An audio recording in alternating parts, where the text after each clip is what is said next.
Minimum ভোটারের বয়স হইতে হবে 40। এই 40 বছর বয়সের লোকগুলো যদি ভোটার হয়, ভোট সেন্টারে মারামারি হবে না। প্রথম আসেন, ভোটার কত বছর বয়স? 18 বছর বয়স না? গোড়ায় গলত্ব।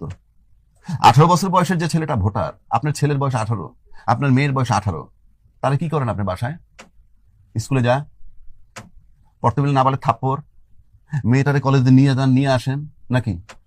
এই তো তার, সে এমপি নির্বাচনে ভোট দিবে কেমনে? কে আইন প্রণয়ন করবে বাংলাদেশে? আইন প্রণয়ন করলে রমনা থানা থেকে কে যোগ্য, এটা জানে সে?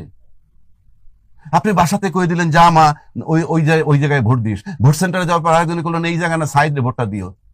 ওর তো কোনো সিদ্ধান্তই নাই। আপনি এই লোকটার ভোট নিয়ে কিভাবে এমপি হন? তাহলে আপনি এক্ষেত্রে আপনার পরামর্শ? আমার পরামর্শ, খাক বা না খাক, মিনিমাম ভোটারের বয়স হইতে হবে 40। কারণটা কি? কারণ রাসূল পাক জন্মে রাসূল ছিল, নবুয়তি 40-এ। 40 হলে পরিপক্কতার চিহ্ন। নাহলে তো রাসূল জন্মে রাসূল নাকি মিথ্যা বলতেছি? তার নবুয়তি তো 40-এ। 40 হলে একটা প্রতীকী যে মানুষ পরিপক্ক হয়, কাজে সে নির্বাচন করতে পারবে, সিলেক্ট করতে পারবে, সে ঘরে বাইরে কাজ করে। আপনি 18 বছরের বাচ্চা তো রোজগারও করে না।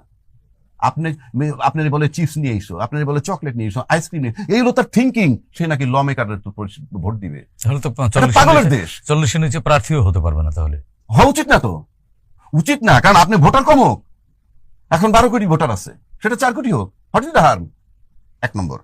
2 নম্বর হলো, এই 40 বছর বয়সের লোকগুলো যদি ভোটার হয়, ভোট সেন্টারে মারামারি হবে না।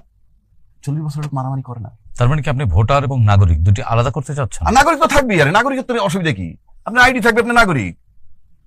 কিন্তু আপনি ভোট সেন্টারে মারামারি কারা করে বলেন তো? বুকে হাত দেন, বুকে হাত দিয়ে বলেন কারা মারি করে? 18 থেকে 25। 40 লোকে করে, কিশোর তরুণরাই করে। সরানেন থেকে ভোট সেন্টারে মারামারি হবে না, লিখে রাখেন।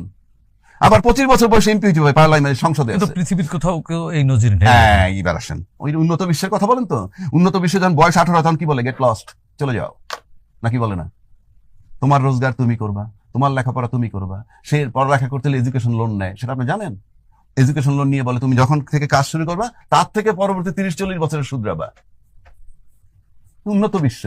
সে তো মাঠে নেই মেয়ে 6 মাসের মধ্যে দুনিয়া দেখে ফেলে, ওরে আল্লাহ, পড়তে হবে, ব্যাংকে টাকা নেওয়া লাগবে, আমার দায়িত্ব আমার, যে আমার দায়িত্ব নিতে পারে সে তো অন্যের দায়িত্ব নিতে পারে, চুজও করতে পারে। আপনার লোকে সেটা আছে? আপনাকে এই যে আমরা উন্নত বিশ্বের তুলনা দেই, হ্যাঁ, রাম ছাগলের মতো আল্লাহ। উন্নত বিশ্বের, আপনি নিজে উন্নত না, আপনি উন্নত দেশ টানলে কি হবে? আমি সেই জন্য বললাম, এই যে 18 বছর যে পৃথিবীর যে দেশেই জানে, আমাদের এই সাবকন্টিনেন্ট ছাড়া সবাই ওয়েল এস্টাবলিশড, যার যার মতে, সুতরাং তার ক্ষমতা আছে দেওয়ার, আমার দেশের সন্তানের নাই। কাজে এটা একটা রং কনসেপ্ট। এবং এই 18 বছরের বয়সে বাচ্চাগুলো উইথড্র করেন, ভোট সেন্টারে মারামারি, মব কমে যাবে। তাহলে আপনার ওই তথ্য অনুযায়ী তো এনসিপি তাহলে রাজনীতি করতে পারবে না। হ্যাঁ, আপনি আরেক করতে পারবেন না, অসুবিধা কি? করেন না। সংবিধান বলতেছে 25 বছর বয়সে এমপি মন্ত্রী, 27 থেকে 32 বছর বয়সে বিসিএস সহ ছাত্র থাকে। আপনি এই জায়গায় তো ছাত্র রাখছেন, এই জায়গাটাই তো ছাত্র রেখে দিচ্ছেন। 1, 2, 100% মূর্খ, 100% মূর্খ। আবারও বলতেছি 100% মূর্খ এলাও করতেছেন আপনি মেম্বার অফ পার্লামেন্ট হওয়ার জন্য। সংবিধানে বলা আছে শিক্ষাগত যোগ্যতা না। একটা মূর্খ লোক যখন এমপি হয়, রাম ছাগল সোজা বাংলায় বলে, সে যখন 10 জন সচিবের সাথে আলাপ করে কি কথা বলবে? আপনি বলেন না, কি কথাটা বলবে? কি মমতাজ কথা বলছে আর্মি জেনারেলদের সাথে বসে, কি আলাপটা করছে? কি আপনি বলেন না, কি আলাপটা করছে? কি হাইটে যায় আমার বন্ধুর বাড়ি, এই এই এই এই কইছে, আর কি?